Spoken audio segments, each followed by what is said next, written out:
Assalamualaikum warahmatullahi wabarakatuh. Salam sejahtera untuk kita semuanya. Alhamdulillah, saya bersyukur pada kesempatan kuliah pada hari ini kepada saudara semuanya, mahasiswa MKN Pasca Sarjana Fakultas Hukum Universitas Parmadewa di Denpasar. Selain rasa syukur saya juga menyampaikan terima kasih atas perhatian saudara untuk mengikuti perkuliahan saya yang tidak pada biasanya kami hadir di sini, tetapi ini lewat daring online. Mudah-mudahan juga tidak mengurangi semangat saudara untuk bisa memahami apa yang saya sampaikan di dalam perkuliahan selanjutnya. Saudara sekalian yang saya hormati, selain materi kuliah, ada beberapa referensi yang dapat dibaca, yakni berupa beberapa buku, beberapa peraturan perundang-undangan, dan peraturan lain yang terkait dengan mata kuliah yang saya kemukakan untuk bisa dipahami dengan baik. Pertama adalah buku-buku hukum waris. Pertama, hukum waris Islam yang di karya Bapak Ahmad Azhar Basir, penerbitnya UI Press, Yogyakarta, edisi revisi tahun 2001. Kedua, buku Hukum Kewarisan Islam Indonesia, Eksistensi dan Adaptabilitas, penerbitnya Gajah Mada Press, cetakan kedua tahun 2017, buku saya sendiri. Ketiga, Filsafat Hukum Kewarisan Islam, penerbit UI Press, cetakan kedua Mei 2010, juga buku saya. Yang keempat adalah buku Filsafat Hukum Hibah dan Wasiat di Indonesia, penerbit Gajah Mada Press, Maret 2011. Itu juga buku saya. Kemudian peraturan perundangan, kompilasi hukum Islam, Inpres nomor 1 tahun 1901 yang ditindaklanjuti, dipelaksanakan dengan keputusan Menteri Agama nomor 154 tahun 1991. Itu ada 3 buku dalam Inpres 191 itu. Buku pertama mengenai perkawinan, buku kedua tentang kewarisan, buku ketiga tentang perwakafan.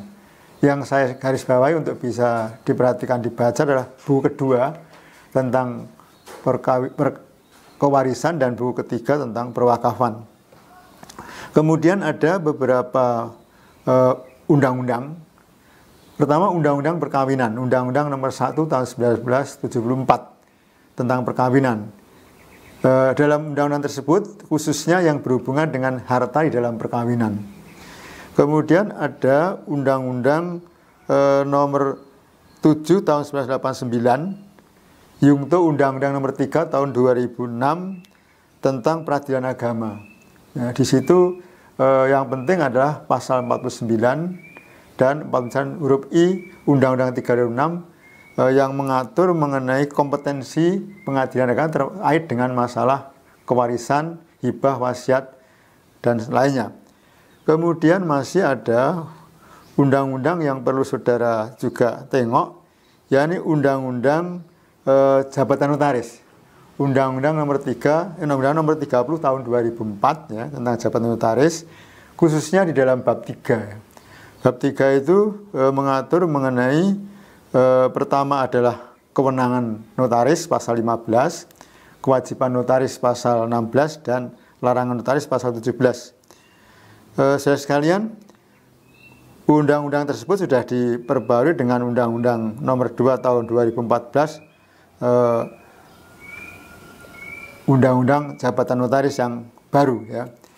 Saudara sekalian, kemudian berikutnya tentu untuk dapat bisa memahami perkuliahan saya ingatkan untuk mengingat kembali beberapa materi yang dulu disampaikan di S1 tentang hukum Islam. Karena itu menjadi dasar untuk bisa masuk kepada permasalahan hukum kewarisan Islam yang akan saya sampaikan. Di dalam hukum Islam yang pernah saudara terima, pertama mengenai dinamika perkembangan hukum Islam di Indonesia. Ya. mengenai dinamika perkembangan hukum Islam di Indonesia itu banyak hal yang pantas diingat, tentang banyak fikih yang kemudian ditransformasi dalam hukum positif menjadi undang-undang. Kemudian yang kedua, sumber hukum Islam, ya. Yang ketiga adalah pokok-pokok ajaran Islam. Misalnya yang dinamika perkembangan hukum Islam itu ada beberapa undang-undang mengenai undang-undang zakat, undang-undang wakaf, ya, undang-undang perkawinan tadi yang disebut undang-undang perbankan, misalkan juga undang-undang undang-undang yang menyangkut kewarisan, undang-undang nomor 789 dan undang-undang 3 2006. Mengenai sumber hukum, saya kira juga masih tetap, ya. Kalau dulu saudara pernah mempelajari mengenai Al-Quran sebagai sumber hukum Islam, Al-Quran juga sebagai sumber hukum kewarisan Islam. Kemudian ada hadis atau sunnah Rasul, kemudian hasil ijtihad, ya. Kemudian ada pokok-pokok ajaran Islam, itu tertuang di dalam sebutannya Al-Ahkam Al-Khamsah, 5 nilai hukum Islam, ya. 5 nilai hukum Islam itu sangat terkenal, ya. Kira ada hukum yang mengatur mengenai haram, ya, atau hukum yang wajib, hukum sunnah, hukum mubah, ya, atau hukum makruh, ya. Saudara sekalian, lebih lanjut saudara sekalian, saya ingin mengemukakan mengenai apa yang terkait dengan profesi yang sedang akan saudara geluti, yakni dengan lahirnya Undang-Undang Nomor 30 Tahun 2004 tentang jabatan notaris. Di dalam undang-undang tersebut, bagi kita bangsa Indonesia adalah merupakan penegasan sedemikian pentingnya profesi notaris di Indonesia. Kalau kita lihat di dalam pasal 1 angka 1 misalkan, menyatakan bahwa notaris adalah pejabat umum yang berwenang untuk membuat akta otentik dan kewenangan lainnya sebagaimana dimaksud di dalam undang-undang ini. Di dalam kaitannya dengan pasal 1 angka 1 bahwa notaris adalah pejabat umum yang berwenang untuk membuat akta otentik dan kewenangan lainnya. Sebagai pejabat umum tentu notaris dipandang masyarakat yang membutuhkan jasa notaris telah dianggap memahami semua hukum yang ada di Indonesia, termasuk hukum Islam, perkembangan hukum Islam di Indonesia, bil khusus lagi tentang hukum kewarisan Islam yang ada di dalam mata kuliah saudara dalam kurikulum bersamaan dengan hukum waris adat dan hukum waris berkhilaf atau hukum waris perdata. Saudara sekalian, kalau kita tengok juga di dalam pasal 1 masih angka 7 juga dikatakan di situ akta notaris adalah akta otentik yang dibuat oleh atau di hadapan notaris menurut bentuk dan tata cara yang ditetapkan undang-undang. Saudara sekalian, hukum kewarisan Islam, termasuk di dalamnya hukum kewarisan Islam, dirasa penting, ya, dirasa penting tidak hanya bagi umat Islam, tapi juga bagi notaris. Karena apa? Karena diperlukan peran notaris ketika mendapatkan permintaan dari para klien yang menginginkan untuk ada pembuatan akta wasiat, akta waris, akta hibah, wakaf dengan segala peraturan perundang-undangannya. Artinya bahwa substansi yang terkait dengan masalah jasa notaris terhadap klien yang hadir menghadap untuk dibuatkan akta wasiat, warisan, wakaf dan sebagainya itu menjadi bagian yang penting untuk dalam memahami mengenai hukum kewarisan Islam. Saudara sekalian yang saya hormati, kita lihat juga keterkaitannya misalnya kalau di dalam Undang-Undang Jabatan Notaris itu di dalam bab 3 mengatur mengenai kewenangan, kewajiban dan larangan bagi notaris. Misalkan saja di bagian pertama, kewenangan pasal 15 ayat 1, notaris berwenang membuat akta otentik mengenai semua perbuatan, perjanjian, dan ketetapan yang diharuskan oleh peraturan perundang-undangan dan atau yang dikendaki oleh yang berkepentingan untuk dinyatakan dalam akta autentik, menjamin kepastian tanggal pembuatan akta, menyimpan akta, memberikan grose, salinan, kutipan akta, semuanya itu sepanjang pembuatan akta itu tidak ditugaskan atau dikecualikan pada pejabat lain yang ditetapkan oleh undang-undang. Saudara sekalian, ketentuan seperti ini juga kalau kita kaitkan dengan bagaimana substansi yang diatur di dalam undang-undang, berbagai undang-undang yang terkait dengan kewarisan.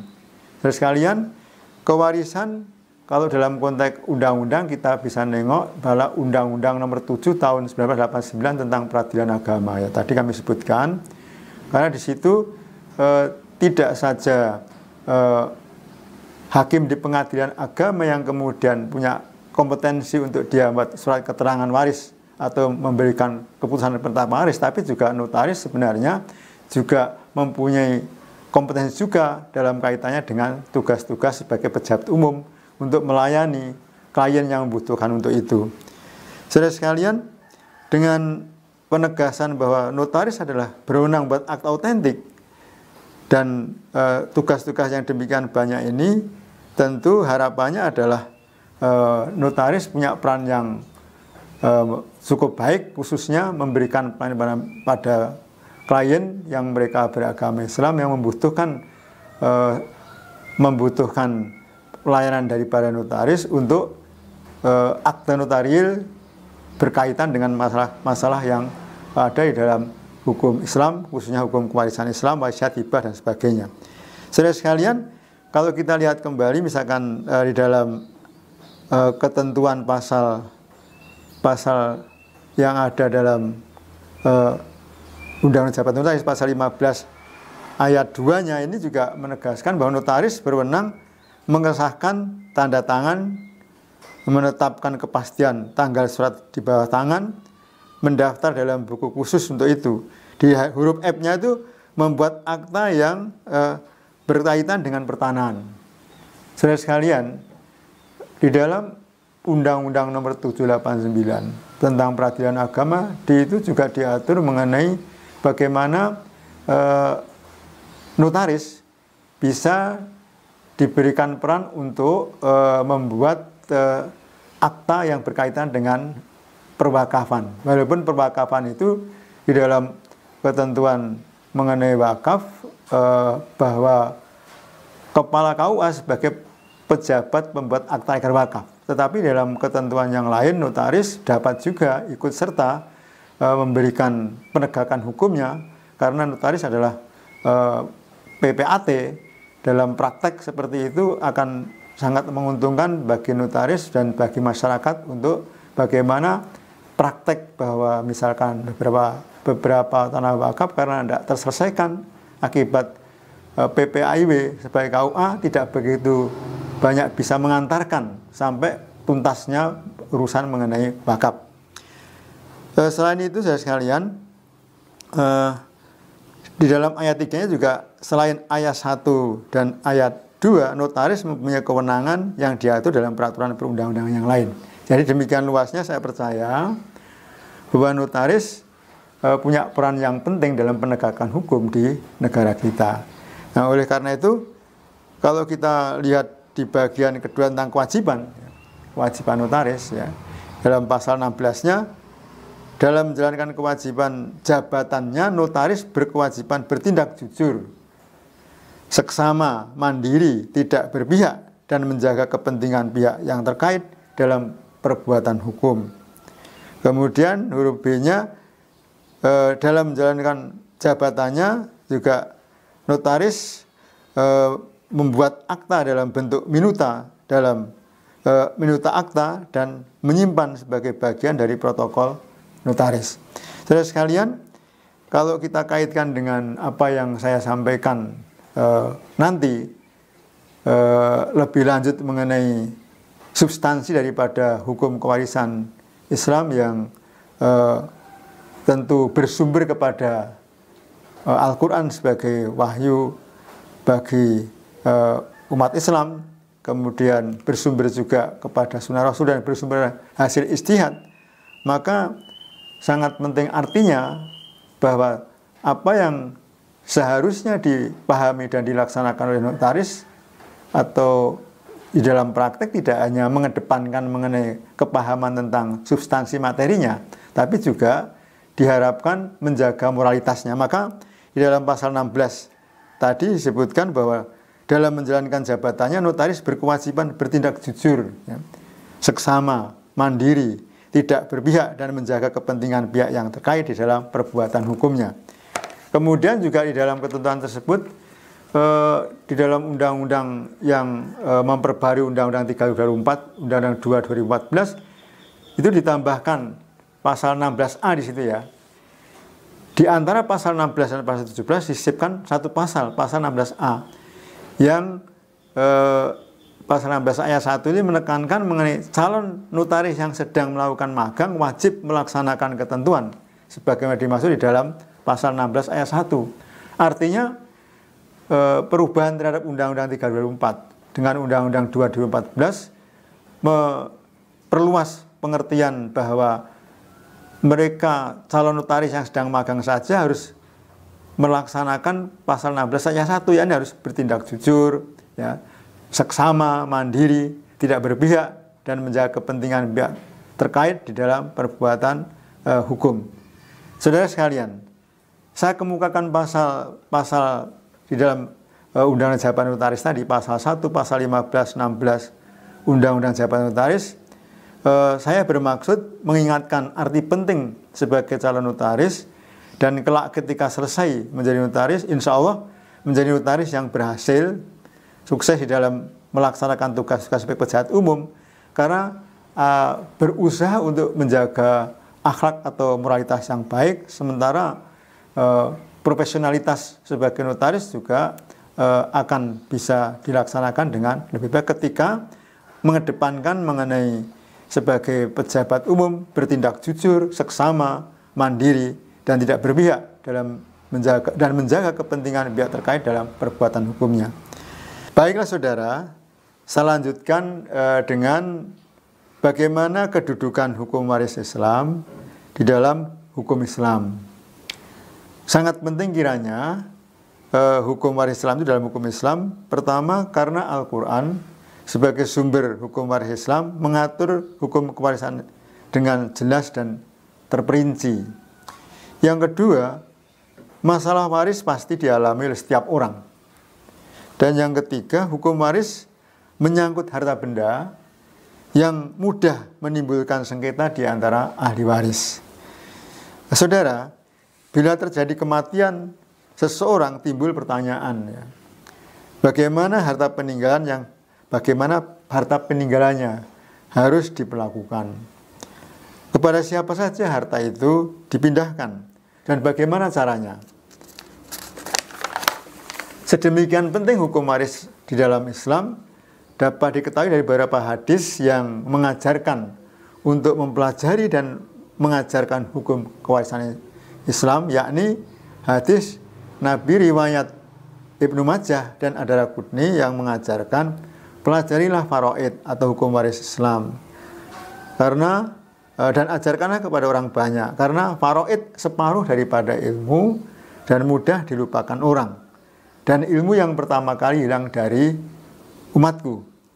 Hadis berikutnya hadis Nabi riwayat Ahmad bin Hambal yang memberikan pengajaran pelajarilah Al-Quran dan ajarkan kepada orang banyak, pelajari faraid dan ajarkan kepada orang banyak karena aku seorang manusia yang akan mati dan ilmu pun akan hilang. Hampir-hampir terjadi dua orang bersengketa tentang faraid dan masalahnya, tetapi tidak menjumpai orang yang memberitahu bagaimana penyelesaiannya. Saudara sekalian, berikutnya akan kita lanjutkan nanti ketika masuk kepada seri mengenai sumber hukum kewarisan Islam.